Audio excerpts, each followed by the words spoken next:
I had to learn the hard way that you do not overcome approach anxiety by thinking your way through it. You only truly overcome discomfort by facing it and taking action. I'll give you a really overused analogy that you've heard too many times, and then I'll give you a fresh analogy. So, the overused analogy is overcoming approach anxiety is just the same as building a muscle, right? If you go to the gym and you want to build your muscles, you have to put them under tension that is uncomfortable. If you are comfortable in the gym, you will not grow. You have to be uncomfortable, sweaty, in pain, and suffering, and then fight through it and keep getting those reps in and keep doing the sets anyway. And that is how you grow and see progress, right? You've heard that. Let me give you a different example that maybe is a little, it just feels good to hear it outside in a different box, right? Imagine, for instance, that you've never played chess. Chess can be a very challenging game. Imagine you've never played, and your friend wants to play with you, but he's reasonably good at chess, and he just demolishes you over and over and over again, and you're frustrated. You're like, dude, what the heck? This game is so hard. I'm bad at this game. I don't like this. This is not fun. You feel super uncomfortable. Super uncomfortable. Maybe a variety of uncomfortable feelings that you're feeling, and maybe you're just upset and angry, and maybe you're mad at your friend at this point because you can't seem to win, and you're just getting destroyed.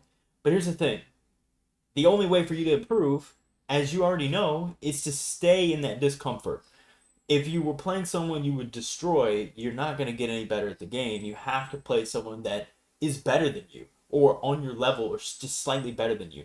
So you have to be so when you're playing your friend who's way better than you, of course you're just getting destroyed because he's here and you're here.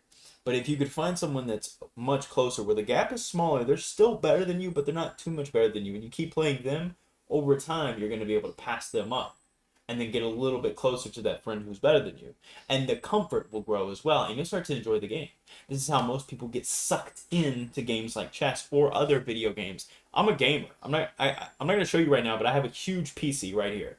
I've been a gamer my whole life, and that discomfort feeling that you feel when you're getting beat on video games that makes you frustrated and just wants you to, it just makes you want to jump back in and improve and get better, is the same feeling you feel when you go out and you meet a girl. Now, it's probably really intense if you're not approaching any girls and you talk yourself out of doing it because you don't have to do it.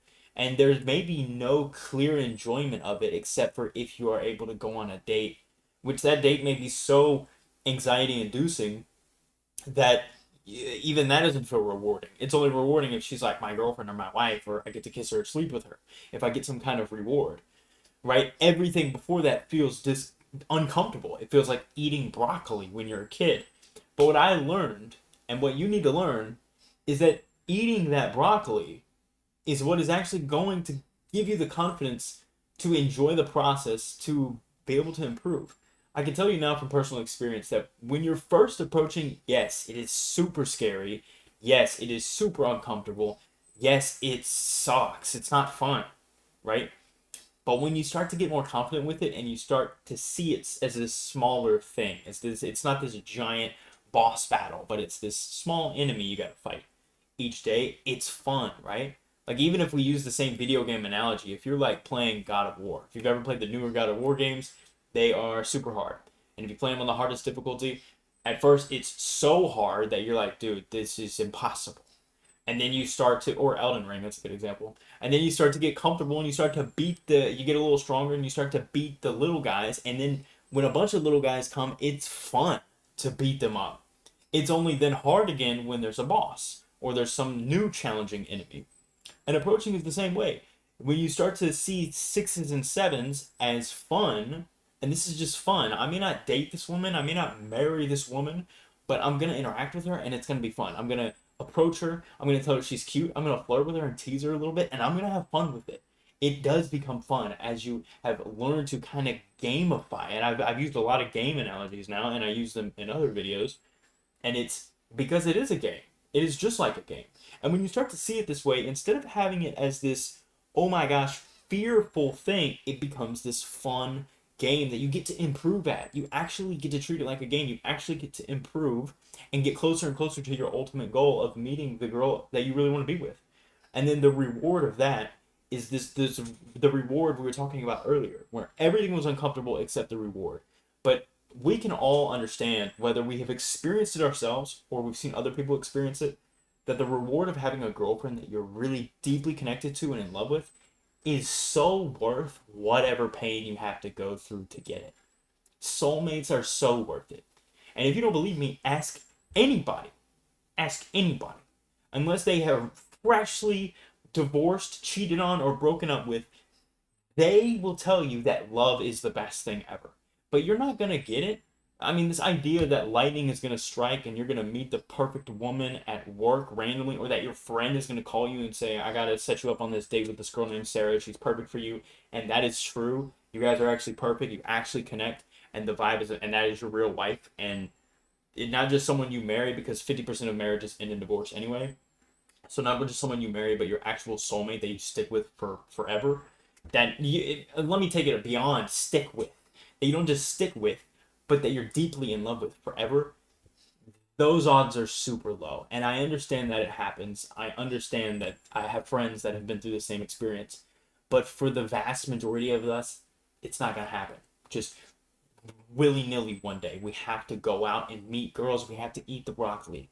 We have to play the first game of chess. We have to get used to the small enemies on God of War. You have to get used to these things and build up that confidence. And the only way to do that is by taking action. There's a ton of videos about theory, about improving with girls, about flirt this way and say this to her and treat her like this and approach her like this and use this open and learn magic to impress her. And all of that stuff is crap if you're not actually going up and talking to the girl. So I'm telling you from experience, from being the guy who just did all the theory and videos and nothing else and never put in any real work or effort, to going to putting in real work and effort and really not understanding everything.